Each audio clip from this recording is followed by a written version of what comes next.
በፍልሰታ አባታችን ሆይ የሚለውን ጸሎት እስከ መጨረሻው እንዳትጸልዩ።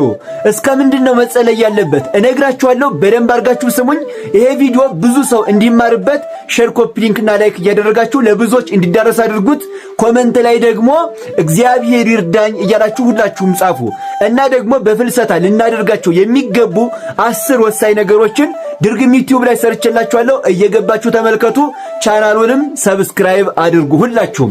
እናም በጾመ ፍልሰታ አባታችን ሆይ የሚለውን ጸሎት እስከ መጨረሻው እንዳትጸልዩ። ሁላችሁንም ግን አይደለም፣ ሁላችሁን አይደለም። ኋላ እነማንን ነው የሚመለከታችሁ ሰዎች እነማን እንደሆናችሁ መጨረሻ ላይ እነግራችኋለሁ። ታዲያ እስከ ምንድነው መጸለይ ያለብን ካላችሁኝ፣ አባታችን ሆይ በሰማያት የምትኖር ስምህ ይቀደስ፣ መንግስትህ ትምጣ፣ ፈቃድህ በሰማይ እንደሆነ እንደዚሁም በምድር ላይ ይሁን፣ የዕለት እንጀራችንንም ስጠን ለዛሬ እስከሚለው ድረስ ነው። ምክንያቱም ከዚህ በኋላ ያለው ቃል ምንድነው የሚለው?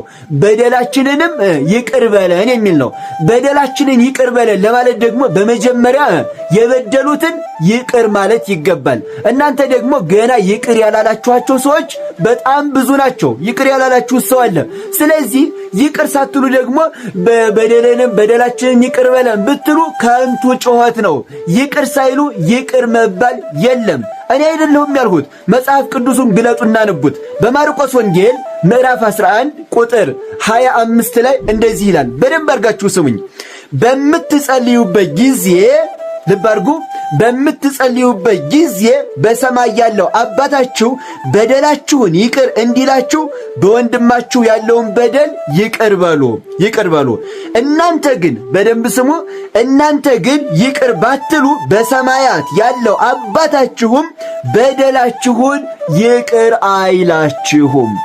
በደላችሁን ይቅር አይላችሁም፣ ይቅር ካላላችሁ ማለት ነው።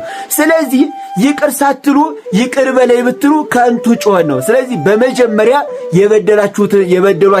የበደላችሁትንም ሰው ይቅር ብላችሁ ነው ይቅር በለ ማለት የሚገባው ማለት ነው። በዋናነት እኔ አባታችን ሆይን እስከ ወገቡ ጸልዩ ልላችሁ ሳይሆን የፈለኩት በመጀመሪያ ከመጸለያችሁ በፊት ይቅር ያላላችሁትን ሰው ይቅር ብላችሁ ጸልዩ። በመጀመሪያ ይቅርታ ከኛ ይጠበቃል፣ ይቅር ለመባል ማለት ነው። እግዚአብሔር ሁላችንን የሚርዳን። ሁላችሁም ኮሜንት ላይ አምላኬ ሆይ አንተ እርዳኝ እያላችሁ ጻፉ። ቪዲዮ ብዙዎች እንዲማሩበት ሼር እያደረጋችሁ ለብዙዎች አዳርሱት። ቤቱ ይጠቅማችኋል። ፎሎ አድርጉ።